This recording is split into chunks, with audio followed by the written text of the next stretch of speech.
On today's episode of the DeRaud Messinger Show, we're reacting to Georgia's 22-19 victory over the Longhorns in overtime in the SEC championship game. Longhorns fans, don't forget to like and subscribe as always for more content. It's really greatly appreciated. And check us out at HornSports.com for all the latest in Texas news. Now, Dylan, the game almost, practically just ended. What is the first thing on your mind in terms of just the results and how the game went down? Kirby Smart should not be allowed on the football field, playing defense for his team as he's constantly on the football field while plays are going on. No, that in all seriousness, Devon.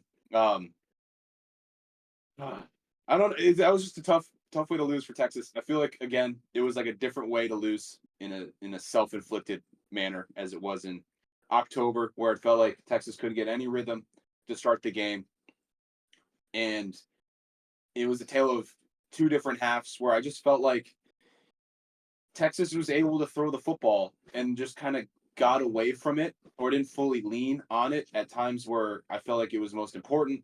I also felt like there was just a lot of long developing plays by Sark, especially in overtime where it's taking shots to the end zone, where I feel like going for 5 to 7 yards on a play to set yourself up for third down would be good. Like just one shot to the end zone, I get, but two in a row and then just trying a halfback flat route. It's just a lot of like I feel like Texas could have done a few things differently within that game. Yeah, Dylan, and I just know in overtime in college football, I mean, both teams start with the ball in field goal range already. So really, barring anything that would be crazy, such as a sack for minus 10 yards, you're going to get 3 points. Dylan, yet again, as long as you don't turn over the football, you're getting your 3 points. Now, of course, not a guarantee for the Longhorns right now, Dylan, Yeah. with Bert Let's talk. Auburn. Let's talk about that. I was about to say we got down on our knees together there and held hands for Careful one of those now. field goals. Yeah, it was that kind of day though. It just felt like nothing was coming easy for Texas there. he's he's doubling down on that one.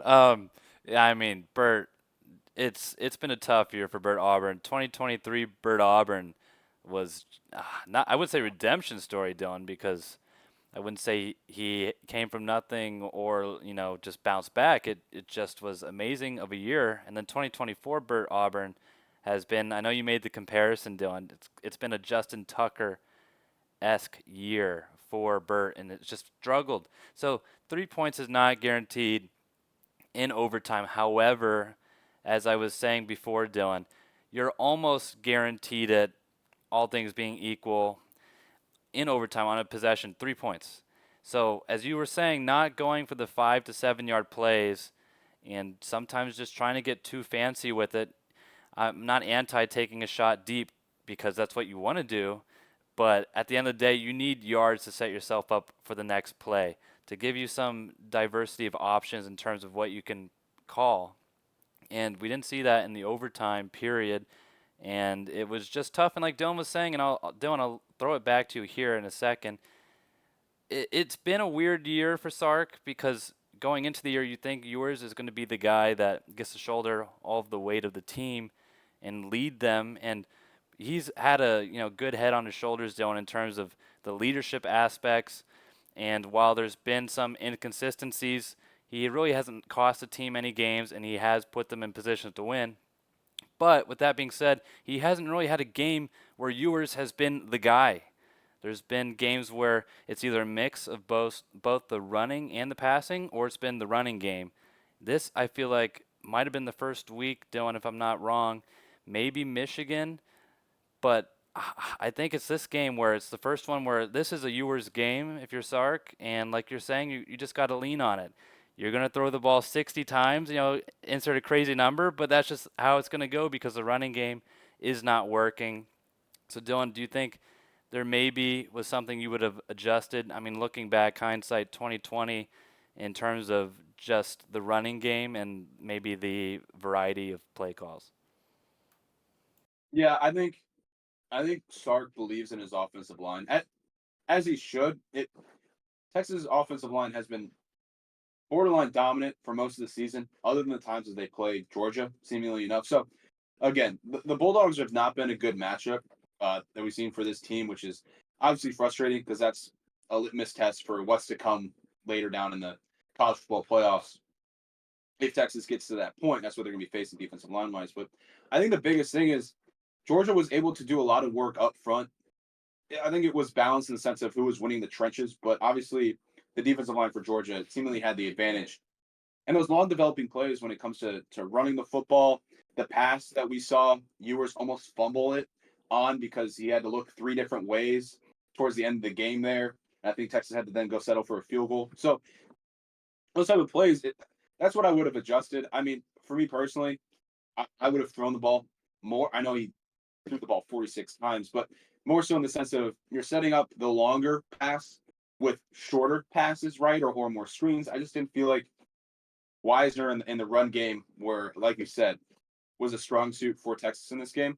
So I would have gotten away from that a little bit more and more focused on just getting the ball to Golden, more Wingo in space, and then from there, then unloading the deep shots and taking shots up the middle of the field to get 15 to 20 yards. So I feel like that would have been the change, right? But I think again, when it comes down to Sark wanting to continue to keep that balanced attack, but I'm sure there's some plays he'd want back right now.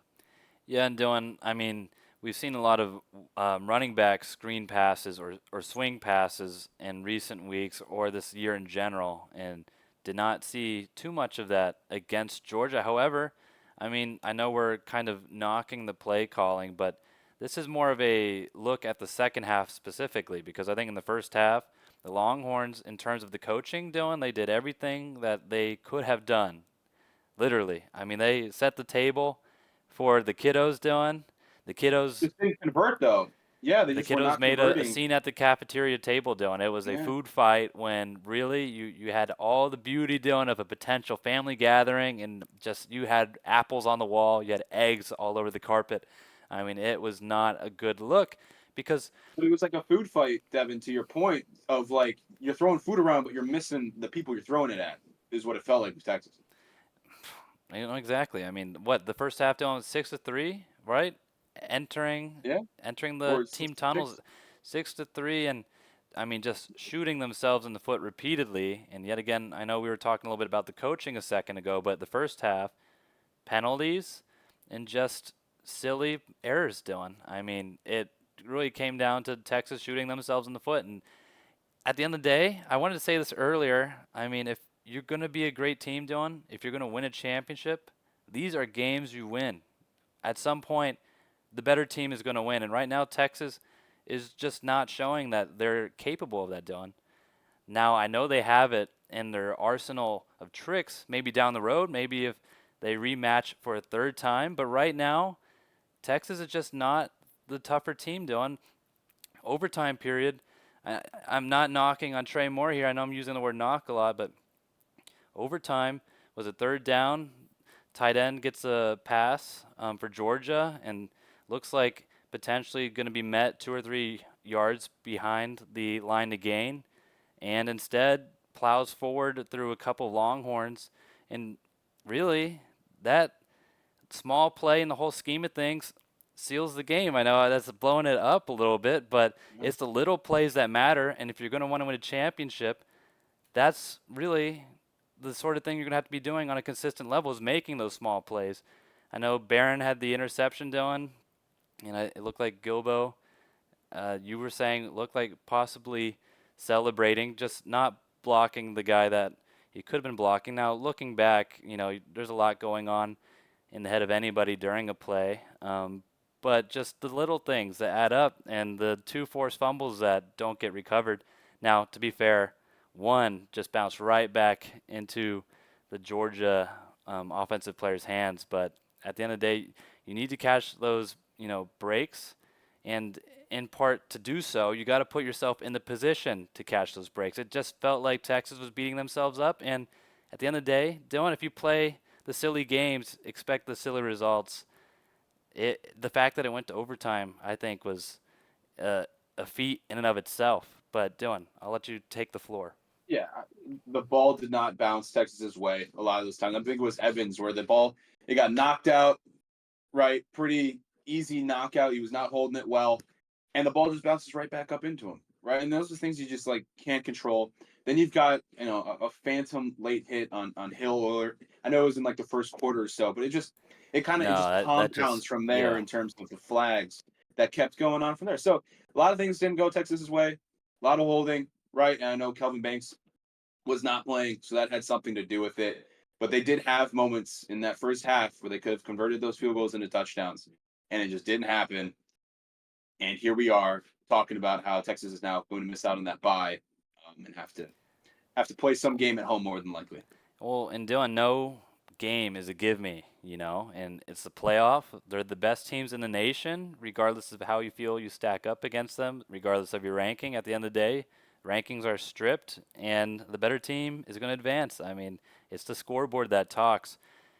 Now, Dylan, I know we were breaking down some of what went wrong. Let's take a positive turn here in terms of what went right for the Longhorns. To just go back, Quinn Ewers, I talked about it. There hasn't been too many games where it's been, hey, Quinn, this is your game. Go lead the troops. It's on you. I'm not going to worry about anything else. This had the potential to be that game. Like we said, maybe the harness, Dylan, or the leash was a little tighter than we would have wanted to see in terms of just letting Quinn spin the rock. But still, like you said, got to throw the ball 46 times, 27 completions. He did have 2 interceptions to 1 touchdown. We did talk about it in the pregame predictions, Dylan. You're going to want to keep the turnovers under 2. One was just a bad throw. Let's be honest. The other, Isaiah Bond, could have come up with it and was not able to. But at the end of the day, Dylan, Quinn Ewers was putting the ball where it needed to be put, and I'll let you talk about Matthew Golden and DeAndre Moore. And I'll give you the stats here, Dylan. Golden, 8 catches, 162 yards. Moore, 9 catches, 114 yards, and a tutty. Dylan, just talk about the good from today. Yeah, I mean, with Ewers, with how he plays, you can kind of tell in the first quarter of like how the rest of the game is going to go. And he looked good. He was slinging the ball around, had a lot of zip. It just I was mesmerized watching him. I just wanted him with the ball more, throwing the football because he makes it look so good, right? And it translates to what Golden, possibly the best transfer that Texas got this year at receiver, did not think he'd become slowly, honestly, the number one receiver and probably the one that Ewers trusts the most. That's why ultimately he was trying to fit it in there when he threw that interception to Everett, trying to get it to Golden, right? Because it's the only guy that he was trusting in that moment or knew that he could make a big play there. And then you've got Moore as well, Mr. Reliable, just possession receiver and able to get tough yardage after the catch. So I thought Ewers looked really good out there. I thought Golden and Moore were able to make a lot of plays. We're just missing out on the third guy. Bond was not able to, got No, injured no late in real the game. Gunner Helm today. No, 1 catch for Wingo 11 missed out on yards. a few catches. Yeah, Helm did not get involved, like you're saying. So just a lot of things that just again Texas was not able to capitalize, and it just feels like they had it, and I don't know. I wouldn't be putting the game in Weiser's hand, 3rd and 10 in the fourth quarter, trying in the overtime, better yet, to make a one-on-one miss.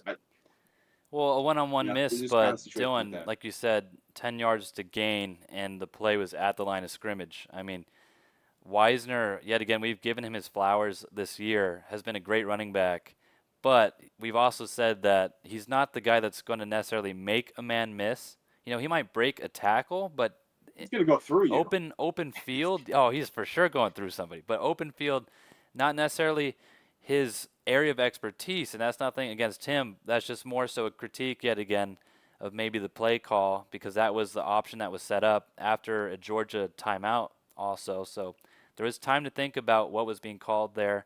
And again, overtime, Dylan, just to rehash one more time, in that scenario, I think you gotta go vertical. Yet again, I'm not saying end zone, but I'm saying you got to get your 5 to 7 yards because you got to play it like you're getting a touchdown on that drive. You can't play it as if you're going to set up for the field goal because at the end of the day, worst case scenario, the other team is going to get a field goal as well. So you got to play to win.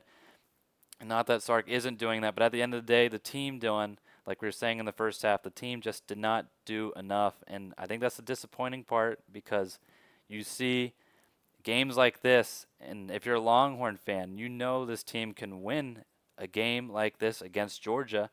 They kept it close. They were leading in the first half despite playing just horribly in terms of taking advantage of opportunities. They were more than double um, the lead in time of possession. The yardage, Dylan, I want to say Texas had like 4 times more yards than Georgia, and yet only led by 3 points. And like Dylan said, you got to capitalize on field goal opportunities and take them to touchdowns, because when you rely on field goal opportunities, especially when special teams has been a question mark, nothing's a guarantee. And we saw that as Auburn missed 2 field goals and Texas ended up losing this one by 3. However, yet again, it was tied up at the end of regulation. I'm doing any other things to point out in this game, because otherwise I'll take it to the defensive side of the ball. No, I was about to get into the defensive, so let's hit Let's me with let's the question break you it got. down. Well, Dylan, let's make things happy. Anthony Hill Jr. I mean, that man, and I'll add a cherry on top if you're a Longhorn fan. Andrew Makuba. I mean, Well, you are the University of Texas. You go and get the best players. Andrew Makuba, I know he had a down year the year prior at Clemson, but Dylan, the potential was there. The year even before that at Clemson, his first year, I mean, he broke into the scene and just was a monster on defense. We covered him in high school, and he just has the talent and the honestly the fearlessness that you want at a safety. And I know he almost, and I'm not trying to be joking here, Dylan, but he almost killed a man on the football field right prior to the end of the game. I mean, that sort of hit, while violent and in some ways, I'm not saying this in a mean way, in some ways disgusting, because Dylan, yet again, we almost saw a man die out there, seemingly. I mean, we're really thinking about Gunnar Stockton, his health. We hope he got a proper checkout, Dylan, mentally too, because I don't think he did. I don't They were think he wheeling him did. We out were like he talking was about a prize they pony. he Yes. got one play on the sideline where he got to sit. Of course, Georgia scores, but he was getting his helmet back on, and then they rushed him out for the little post game speech, I guess you will say, at half with the reporter. So yeah, hoping he got a proper checkout. But no, jokes aside, Makuba. Well, that wasn't a joke, but Makuba, Dylan, that's the hit you need to make in that situation, really, to give your team a chance, trying to get a fumble or something there, and he just goes for it, almost not thinking about his own health. But just talk about, I'm going all over, just talk about the amazingness that was the defense today against Georgia, albeit, of course, a backup quarterback in the second half, but still, Georgia actually moved the ball better in that half as well. Yeah, I thought the pass rush looked great. I thought Ethan Burke was able to make a good amount of plays off the edge. Baron Sorrell as well, setting the edge too. There were some more plays by Trey Moore too, where he was able to make some plays off the right side and stifle any sort of Stockton kind of getting around and making a play. So there was a lot to like there in terms of that. And when it comes to the passing game, Beck was not able to get going before his untimely injury. Then also Stockton only had, I believe, like 71 yards passing and an interception on the game as well. I think what really gashed Texas, and you mentioned earlier, was the physicality and the run game. ETN had a quiet, out of nowhere, 94 yards, and Nate Frazier averaged 7.8 yards per carry for 47 yards and 6 carries. So there was just the physicality up front and in the middle of the offensive line and in the trenches. Georgia was just able to get whatever they wanted when they decided to run the football. And I think Stockton coming in did revitalize the team. Herbstreit talks about on the In the broadcast. And podcast. honestly, Live yeah, pod. with that momentum, we'll probably talk about it Hell later. of a But live pod, Kirk. Um, yeah, all right. Continue But you on. get what I He mean. was talking about how Stockton coming into the game might almost semi-ironically help the team perform better, because every guy would take it upon himself to play just another level above what they were already Arian Smith producing. started catching the football, and I thought that was a miracle. So obviously something was going on. And Herbie had a nice quote, Dylan, but a mean quote against Smith, about him not being able to catch the ball at a wide Yeah, he's receiver not a pure position. catcher. Herb, he's a receiver. I think that's his primary job. Yeah, it was just not a great start for Smith, but he did recover. Now, Dylan, like you were saying, just the physicality of it all. I mean, like you said, Georgia sneakily was able to run the ball very successfully. You look back at the stats, ETN 94 yards on 16 carries, 5.9 yards per gain on average there, two touchdowns. And again, on the flip side, with Texas, Wisner 19 carries, 51 yards, averaging 2.7. That's the offense on offense comparison there. Georgia was just the more physical team at the line of scrimmage, and it showed. And it seems like Dylan Etienne runs the same route in terms of his concept of a run play. Every single time he hits the gap and just bounces outside, but I mean it works, and until you stop it, he's just going to keep on doing it. And Texas could not stop just that. And Stockton too. Yet again, you're talking about it. He comes into the game and the team plays better. I mean, it was just a head scratcher for the Longhorns. But yet again, it seems like in those big games this year against Georgia, it's just been head scratchers because it really, and trying to put any biases aside, Dylan, it has felt like the Longhorns are the better team in these matchups, at least particularly for sure I could say that with confidence in the championship game. But at the end of the day, they just can't muster it together. I mean, Dylan, any last thoughts here about Texas or Georgia giving them flowers? Georgia doesn't want to see Texas a third time. I can guarantee it. All right. Third time's the charm. Just got to keep believing. But I think Texas will be all right. I think Georgia just has their number right now. And it's going to take a lot to unseat the big dog at the moment. Yeah, Because today's performance was not enough. You can't win by decision against a champion. You got to win in an undisputed way. And Texas did not do that. that's a good quote right there. And yeah, I mean, if I'm Sark after the game, I mean, of course, if you're Texas, a win saves you a week via the bye, and yet again, a bye week is crucial. I'm not going to underplay that. I mean, not saying that Texas isn't going to be favored in their next matchup, but a guaranteed win via a bye is always the best scenario. Spoken from a true fantasy football expert, Dylan. It's rare and far between where I get a bye week, and usually I end up dropping if I don't. First round exit. Anyway, just getting back to Texas. If I'm Sark and after the game, I'm getting up on top of a chair and I'm saying like, "Hey guys, this game is a wake-up call. We're not where we want to be. The goal at the end of the year is to win the national championship, and it's clearly evident that right now we are not going to with the level of play that we're going to just produce on the field in these big time moments." He's of course going to say, "I know you guys have it. I see it in practice. I see, pieces of it during the game." The thing is, are there enough pieces? A, and Dylan, B, can the pieces be strung together on a consistent level? Because at times it's a quarter that's just amazing. At times it's three quarters. But can you play four quarters for me the way that I know you can? In some ways, it's going to be motivating knowing that Georgia lives somewhere in that bracket and has gotten their number twice now.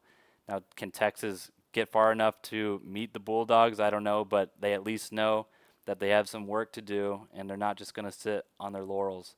But Dylan, I'm going to wrap it up here. Guys, let us know what you thought about the Texas Georgia matchup down below. You can see I'm red in the face. I'm a little bit fiery about the SEC championship. Don't forget to go to hornsports.com. Please like and subscribe. We went long here, but hopefully we're coherent enough for you. But have a great rest of your day, and we'll see you soon.